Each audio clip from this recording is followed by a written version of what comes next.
एक छोटा सा गांव था, नाम था विजयपुरा। उस गांव में एक लड़की थी, अनीशा। रोज स्कूल जाने से पहले कब्रिस्तान में अपने मम्मी पापा के पास जाकर रोती रहती थी। अनीशा के मम्मी पापा दोनों एक एक्सीडेंट में यमराज जी के पास चले गए थे। रोने के बाद वह चुपचाप स्कूल आती थी। स्कूल में अनीशा किसी से भी बात करने जाए तो सब उसे देख के हंसते थे। कोई उससे दोस्ती नहीं करना चाहती थी क्योंकि उसके पास मम्मी पापा नहीं थे। सब उससे देख के दूर भागते थे। अकेले घर में उसे बस एक चीज प्यारी लगती थी, एक पुराना आईना जो उसके मम्मी पापा के कमरे में पड़ा था।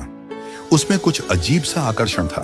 हर बार जब अनीशा उस आईने में देखती है, उसे लगता था जैसे कोई उसे अंदर से देख रहा हो।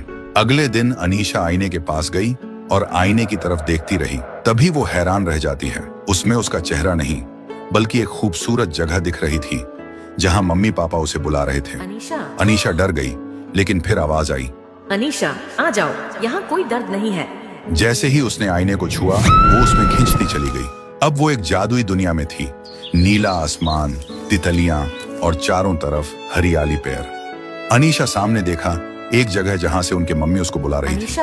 वो आगे गया और देखा उसकी मम्मी पापा खड़ा हुआ था। अनीशा उनके मम्मी पापा के पास गई और जोर से रोने लगी। मम्मी ने कहा, अब कभी अकेली नहीं रहोगी बेटा, हम यहीं हैं तुम्हारे साथ। अनीशा खुश थी।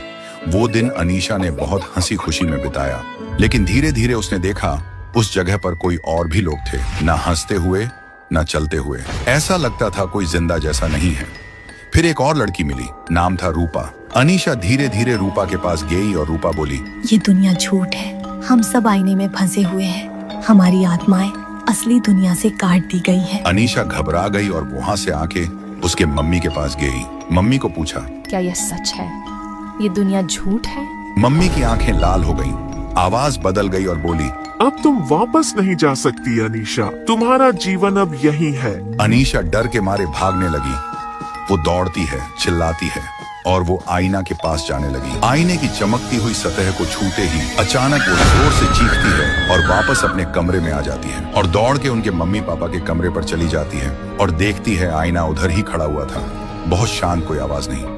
अनीशा हैरान हो गई। तभी बाहर से आवाज आई, अनीशा बेटा तुम ठीक तो हो ना? तभी दौड़ते हुए उनके मम्मी पापा आ जाती हैं। अनीशा रोने लगी और बोलने लगी, आप दोनों चले गए थे आईने में, मैं अकेली थी। मम्मी हैरान होके बोलती हैं, अरे नहीं बेटा, हम तो यही हैं। तुमने बुरा सपना देखा होगा। अनीशा फिर से उस आईने के पास गई और आईने पर देखती रही। असल में अनीशा एक बुरे सपना देखी थी जहां पर उनके मम्मी पापा गुजर गए थे। आपको ये वीडियो कैसा लगा कमेंट करके जरूर बताइएगा।